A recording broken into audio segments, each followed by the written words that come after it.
Bueno, ya estamos de vuelta aquí en BLM Noticias compartiendo con ustedes lo que nos trae Prensa Libre, el mundo económico. Bueno, ya lo adelantábamos y es el tema que también vamos a poner en contexto esta mañana. Hablamos de reformas a la SAT este día. Sí, propuesta plantea drásticos cambios. Reformas a la SAT llegan un año después. Resultados podrían reflejarse para el siguiente ejercicio fiscal, según el ministro, un año después de que se descubrió la red La Línea y que se presume desfalco a la Superintendencia de Administración Tributaria. El Congreso conocerá hoy el proyecto de reingeniería del ente recaudador y que de alguna manera pretende evitar las malas prácticas en esa institución. Parte de la información económica nacional que compartimos con ustedes y luego cambiamos de página para darle a conocer la siguiente noticia. Operaciones móviles crecen, teléfonos y tabletas propician el crecimiento de este sector al 31 de diciembre del 2015. Los servicios financieros móviles reportaron 688.100 afiliados de un total de 1.210.900 cuentas. Y en el plano internacional, Prensa Libre nos comparte el siguiente titular, ahí lo vamos a poner en pantalla para que, bueno, precisamente usted esté enterado. Ahí escuelas bloquean educación a niños, 4 estados ponen trabas a menores sin estatus legal. Estamos hablando de afectados que son hijos de migrantes en Estados Unidos. Varios niños migrantes que viven en Estados Unidos sin estatus legal se vieron impedidos de inscribirse en escuelas o recibir servicios educativos en los distritos escolares en 4 estados, de acuerdo con investigadores del Georgetown University Law Center. Bueno, y esto es parte entonces de lo que está en discusión también en esta carrera presidencial en el país del norte. La caricatura del día que colocamos en pantalla y la ponemos para que usted también la pueda analizar. Prensa Libre presentó. Bueno, y le habíamos adelantado, hoy precisamente se debe entregar al Congreso de la República las reformas a la SAT. Según vimos en Prensa Libre, llegan, bueno, sí, casi un año después de que se destapara uno de los mayores casos de defraudación aduanera en nuestro país y uno de los mayores casos de corrupción. ¿Qué pretenden con estas reformas? ¿Cómo va a ayudar la recaudación fiscal en el país? Bueno, nosotros esta mañana hablamos con Abelardo Medina del Instituto Centroamericano de Estudios Fiscales. Abelardo, muy buenos días y gracias por estar con nosotros. Al contrario, es un placer acompañarnos. Bueno, mira, platicábamos hace unos momentitos y yo te decía, ¿cómo estás tú tomando estas reformas a la SAT? Y me decía, bueno, nosotros precisamente participamos, o sea, me refiero a ustedes, participaron en estas reformas que se van a entregar hoy al Congreso. La importancia de estas reformas, o sea, ¿qué impacto verá la sociedad ante las reformas? Para nosotros es muy importante identificar claramente que las reformas que se están planteando a la ley orgánica de la SAT, lo que están evidenciando es el intento de corregir uno de los elementos que fueron identificados en el diagnóstico que ICEFI dio a conocer en el mes de mayo del año pasado. El ICEFI identificó una serie de elementos que es indispensable corregir en el funcionamiento de la SAT. Y uno de ellos es precisamente la gobernanza. ¿Por qué era importante conocer eso? Porque básicamente en la SAT habían 2 entes que mandaban, el directorio y el superintendente. El directorio, el cual básicamente estaba representado por personas del sector privado que no tenían responsabilidad, que no tenían rendición de cuentas, pero que identificaban y ordenaban cierto funcionamiento de la SAT. Y por el otro lado, el superintendente, que en muchas de sus acciones simplemente las decidía, pero que no daba a conocer ni cuáles eran los propósitos ni cuáles eran los resultados de esas acciones. Entonces, el propósito de la reforma a la ley orgánica de la SAT es, en primer lugar, ordenar la forma como se va a funcionar la administración tributaria y sobre todo darle mucha transparencia, que no haya ningún ente dentro de la SAT que haga lo que quiera, sino que todas sus funciones estén a la luz tanto del ministro de Finanzas, que es al final el responsable de la recaudación tributaria en el país, como del Congreso de la República, la Contraloría de Cuentas y a la sociedad en general. A ver, Abelardo, explícanos y hablemos a la población. ¿Cuáles son aquellas reformas que más podemos resaltar? Por ejemplo, el secreto bancario, ¿no? Que es una de esas reformas más mencionadas en recientes días por todo este escándalo de los papeles Panamá, y se incluye precisamente dentro de estas reformas, el levantar el secreto bancario. ¿Será una posibilidad? ¿Ustedes están de acuerdo con esto? ¿Y cuáles otras reformas crees tú que valen la pena resaltar a la población? Porque obviamente son muchísimas reformas.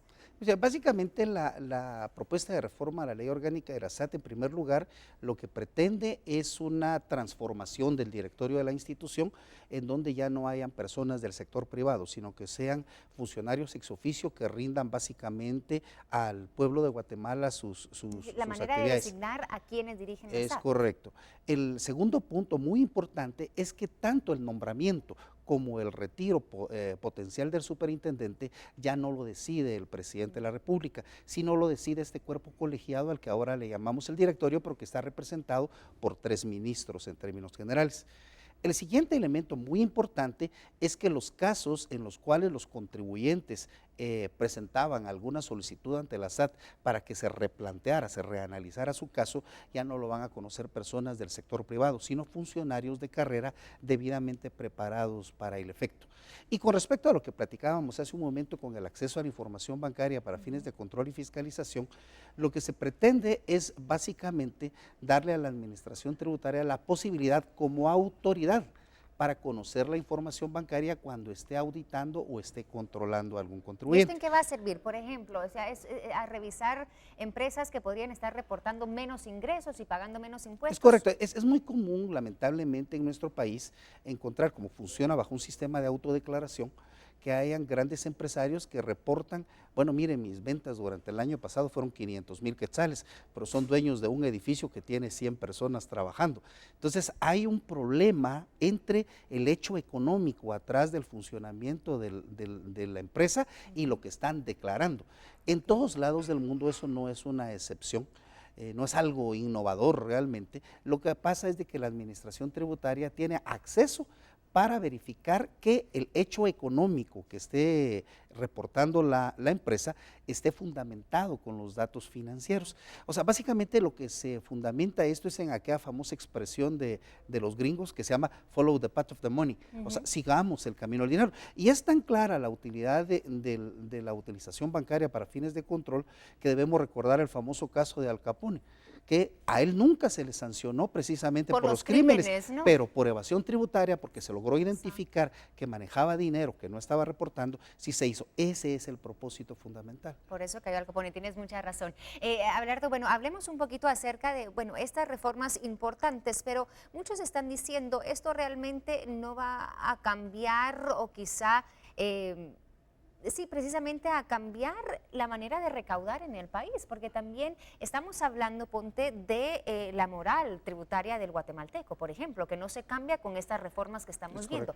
¿Qué hacemos entonces respecto a esto? ¿Cómo estamos entonces también levantando esa moral y abarcando estos otros puntos que van a ayudar a esa recaudación? Que tengo entendido, hay una gran brecha también en esa recaudación este año. Sí, básicamente nosotros identificamos con el análisis que por lo menos debemos platicar para poder restablecer la capacidad recaudatoria del país de 4 diferentes elementos. El primero de ellos precisamente tiene que ver con la moral tributaria, que la moral tributaria básicamente es la voluntad, la identidad de la persona para pagar sus impuestos, aunque no le guste, ¿verdad?, para poder contribuir al financiamiento del Estado. El problema es que mientras la persona no identifique que su dinero, sus impuestos, estén sirviendo para realmente financiar algo bueno en la sociedad, no tiene deseos de pagarlo. Pero hay un segundo elemento, mientras la persona no identifique que haya alguien que lo está controlando y que lo va a sancionar efectivamente si no paga los impuestos, entonces tampoco lo va a hacer. Entonces, si bien es cierto, la reforma a la ley de la SAT va a ayudar, los procedimientos de análisis de riesgo, la determinación de qué contribuyentes van a ser auditados, cómo seleccionar a quienes van a ser auditados, no depende de la ley, depende de los procedimientos internos. Por esa razón es que nosotros hemos insistido que, si bien es cierto, la reforma a la ley de la SAT es una condición necesaria, no es suficiente. Necesitamos que la SAT se reordene administrativamente de forma interna. Pero hay otros elementos. Por ejemplo, debemos pensar seriamente en aumentar la base tributaria del país. Y dentro de ello hay que establecer una política de Estado para atender al sector informal, porque eso no lo puede resolver la SAT en forma individual.